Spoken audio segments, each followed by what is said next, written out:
Olá pessoal, eu sou o Eros, você está no canal Colecionismo, seja muito bem-vindo, que bom que você está aqui. Hoje o tema é sobre a crescente gourmetização das edições em quadrinhos, as edições luxuosas, e a consequência disso para os formatos mais simples e, inclusive, para a periodicidade das edições mensais. Isso ganhou uma grande repercussão no YouTube, justamente por aventar-se a extinção, o fim das edições mensais. Antes de entrarmos neste tema, eu vou abordar aqui um pouco do que foi a evolução dessa corrida pelo luxo nas edições de quadrinhos. Na década de 70, quando eu comecei a ler quadrinhos, era claro, era óbvio que gibi, quadrinhos, era coisa para as crianças. É claro, existiam adultos que liam gibis, mas eram como uma espécie de concessão que eles se permitiam. Mas o foco dos quadrinhos era para a criançada. Havia, até mesmo dentro dos quadrinhos, uma certa diferenciação. Edições de formatos maiores, com mais páginas e em preto e branco, era tido como edições para um público mais velho, até para os adultos. E as revistinhas em formato pequeno, com poucas páginas e coloridas, fossem de super-heróis ou fossem as revistinhas Disney e outros personagens, a Hanna-Barbera, Maurício de Souza, etc., eram edições para crianças, exclusivamente para crianças, pelo menos no meu nicho cultural, que se via os gibis naquele período.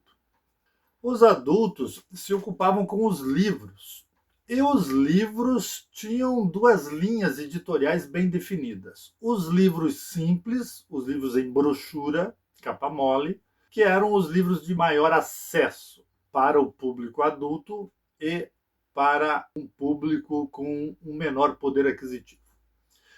Os livros luxuosos em capa dura, e na época não se utilizava o termo capa dura, o termo correto que se utilizava na época era edições luxuosas ou no formato luxo. Esses livros, em capa dura, eram destinados a um público de maior poder aquisitivo. Então, quem tivesse muitos livros em capa dura era considerado uma pessoa rica. Tanto que a famosa enciclopédia Barça era uma espécie de ostentação de riqueza.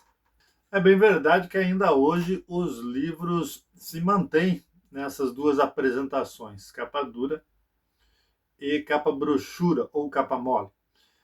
Mas até hoje se observa um glamour ou a gourmetização até dos livros, com um excesso de luxo na editoração, com capas muito coloridas, a arte invadindo inclusive os cortes. Então, até hoje, até nos dias de hoje, os livros estão apresentando um maior apelo visual para a venda, e esse apelo atende a essa corrida pelo luxo nas edições. Voltando aos gibis, naquela época, anos 70, virada para os anos 80, o Tex se apresentava claramente como um gibi de adulto. Volto a dizer, pelo menos no meu nicho cultural. Era comum que os adultos lessem o Tex justamente por ser em preto e branco, não ter tanto apelo entre as crianças que, de forma esmagadora, preferiam os gibis coloridos. E tinham muitas páginas, ou seja, coisa de gente grande para ler mais de 100 páginas. Os gibis de criança ficavam no máximo com 30 páginas. Então o Tex, embora não fosse um formato grande, fosse formatinho, era tido como uma edição para adultos. Observe que até hoje esse estigma prevalece. As pessoas olham Tex como gibi para velho. E isso pode muito bem ser herança daquela época, mostrando que essa situação era meio que comum a nível de Brasil e não só no meu nicho cultural.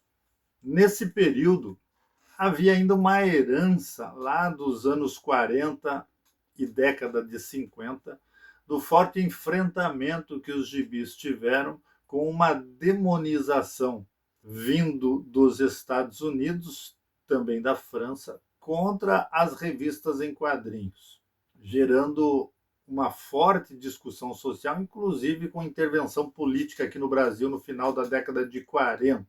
Quem quer saber melhor sobre isso, veja no card o meu vídeo sobre a primeira editora de Tex no Brasil. Lá eu conto bem certinho essa história que foi publicada no livro A Guerra dos Gibis, do nosso querido Gonçalo Júnior.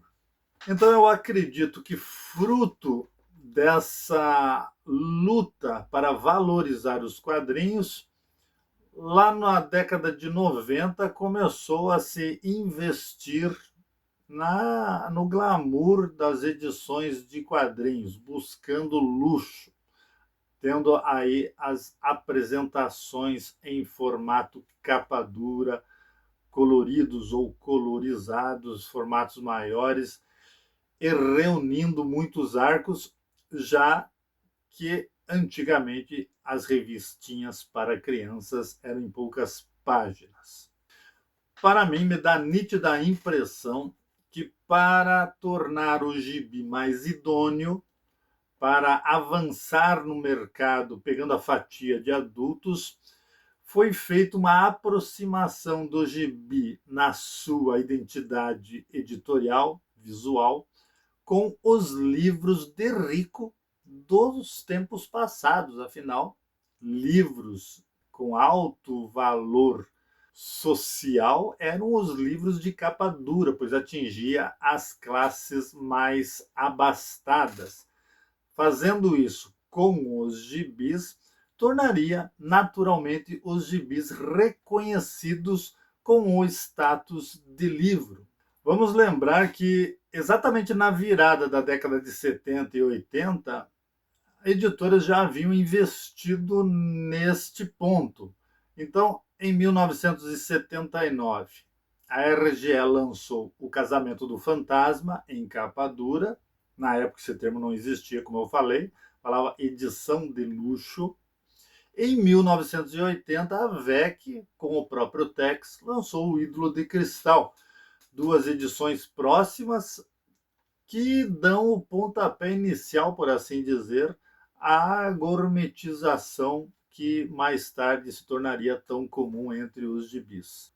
Agora, antes de continuar avançando neste caminho da discussão, eu gostaria de falar sobre o perfil do consumidor que mudou com o avanço tecnológico.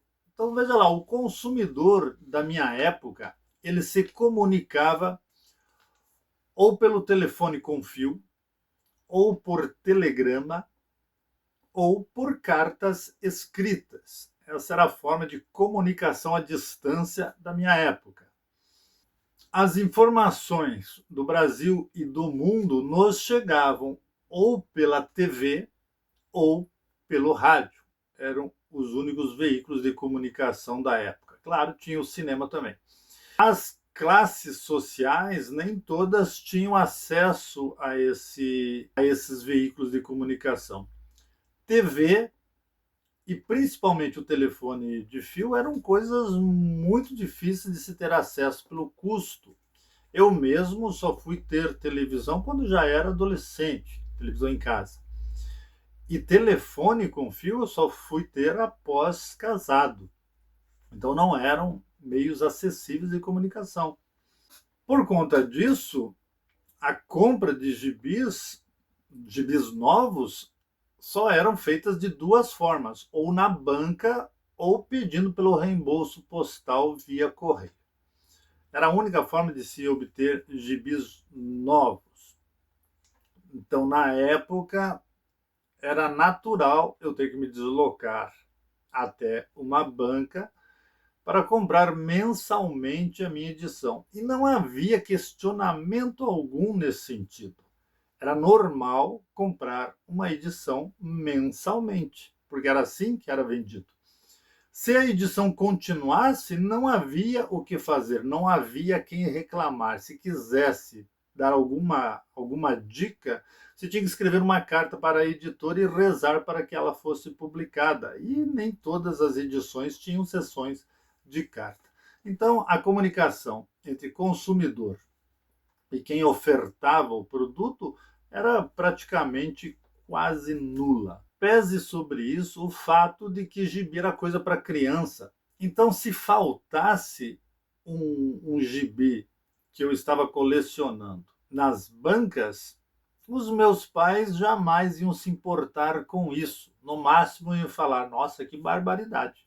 Mas não iam se importar em nada porque não se dava valor a isso. Não era um produto de consumo importante, sequer necessário. É claro que na época já existiam colecionadores de gibis adultos com centenas de gibis em coleções, mas aí é a exceção do colecionador que era tido naquela época como um cara meio louco. Aliás, até hoje é tido como uma pessoa meio desequilibrada.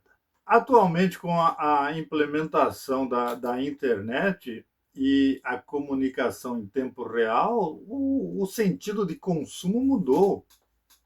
O consumidor ele imediatamente manda uma mensagem de WhatsApp para o editor e vai ter a resposta de algum canal de atendimento ao consumidor, quase que imediatamente. Ele influencia na produção da edição. E justamente por ter comunicação a tempo real, ele está acostumado a ter um retorno do produto quase que imediato. Ele não quer esperar. Então, por que ele vai esperar a definição, a conclusão de uma história mês a mês, se ele pode ter tudo coligido num encadernado, liberado de 3 em 3 meses, por exemplo? Para este consumidor é mais vantagem ter uma história completa, num volume grosso, bem editado, capa dura, colorizado, um papel de alta qualidade, do que receber mês a mês, a conta gota, aquela história num formatinho pequeno, numa lombadinha canoa, com poucas páginas. Não há apelo comercial para o gosto deste consumidor. Ele simplesmente não vai comprar. A queda é inevitável das vendas do mensal e por isso a discussão bastante coerente da validade das edições mensais ou sequer da sua permanência. Então fica notório que o atual consumidor ele é mais exigente quanto à qualidade do produto ofertado. Ele é mais exigente na qualidade do produto e também mais exigente na oferta desse produto. Vamos entender aqui oferta do produto como a venda da história completa. Ele já não admite uma oferta picada, como eu disse antes, a conta gotas. Não é interessante. Muito bem, e agora vamos ver isso na situação do nosso Tex. Primeiro vamos entender que na Itália a gourmetização de edições de Tex já vem de muito, mas sempre em republicações. A Itália, como no Brasil, também tem uma grande fatia de velhos consumidores que são tradicionalistas, são acostumados ou têm uma boa lembrança, uma memória afetiva da sua relação com as bancas.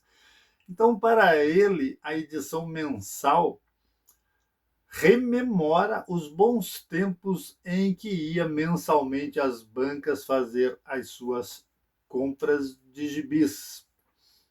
Isso tem um poder muito grande, na permanência do colecionador tradicional com as edições mensais, o seu apego com as edições mensais. E como ainda é um público relevante, ele influencia na oferta da editora. Então, na Itália, ela continua firme e forte com os seus mensais. No Brasil, a coisa não é muito diferente. Nós, eu me incluo nos consumidores tradicionais, mantemos o pé com as edições mensais e, no meu caso especificamente, abro vasta exceção às edições gourmetizadas. Gosto muito, acho um produto muito relevante, valoriza o personagem e o belo é sempre preferível. Por que não ter o belo quando o belo está sendo ofertado? O único ponto aí de freio, né, é o valor, é o gasto. E economicamente, é claro, uma edição luxuosa custa mais. Vamos lembrar que a gourmetização das edições texianas já tem alguns anos, mas, considerando lá o 1980 para o Hidro de Cristal, demorou muito para que ela voltasse e, após isso, há um crescendo da oferta de edições luxuosas de Tex. Então vejam lá, a primeira delas, depois do Hidro de Cristal, foi o Tex Gigante Colorido em 2012. Depois veio a editora Salvati com o Tex Gold em 2017. Em 2019, a Mitos lança a coleção As Grandes Aventuras de Tex. E em 2020, a Panini lança a Biblioteca Tex. E finalmente, a última que foi lançada foi o formato Omnibus em 2022. O formato Omnibus faz parte nos quadrinhos dessa gourmetização progressiva das edições de gibis. Até o formato ônibus é extraído dos livros, reforçando aquela tese de que o processo de gourmetização das edições de gibi visam torná-lo mais idôneo, aproximando-o do status cultural dos livros. Mas e o formato mensal continuará? Bom, nós temos um exemplo importante aqui no Brasil para fazer essa avaliação, que é a coleção Tex Willer. A coleção Tex Willer é mensal na Itália e foi mensal no Brasil, mas é uma linha editorial que atende especialmente ao novo consumidor, ao novo leitor. Aqui no Brasil, ela não teve apelo, ou pelo menos não teve o apelo esperado com os velhos colecionadores. Eu sou um velho colecionador que me apaixonei pela coleção Tex Willer, mas não aconteceu isso com todos. Consequentemente, o formato mensal, que passou então desta coleção Tex Willer a ser um monopólio no consumo do novo leitor, sofreu o desgaste justamente por ser mensal. Houve uma queda de vendas justificando isso. Consequentemente, a Mitos repensou o formato e coligiu os arcos, atendendo a duas exigências desse novo público: querer tudo em uma única edição, sem continuação na próxima, mudando a periodicidade. Para o novo consumidor, é mais lucro esperar 2, 3 meses e ter uma edição mais caprichada, volumosa, mas com o arco fechado, que esperar as edições mês a mês. Então a mudança no Tex Willer já prenuncia o que pode acontecer no futuro com o próprio Tex mensal. Mas a coleção principal do Tex pode ser alterada? Ela já sofreu um revés aí com a inclusão de um novo número, a adição, melhor dizendo, de um novo número a reiniciar a série. mas a sua periodicidade pode ser alterada? Eu não sei se a SBE ela tem alguma segurança contratual na alteração desse formato, seja da periodicidade ou seja do ato de coligir os arcos. Tex Willer mostra que, pelo menos com Tex Willer, não havia, não houve. Poderá haver com a mensal? Não sei.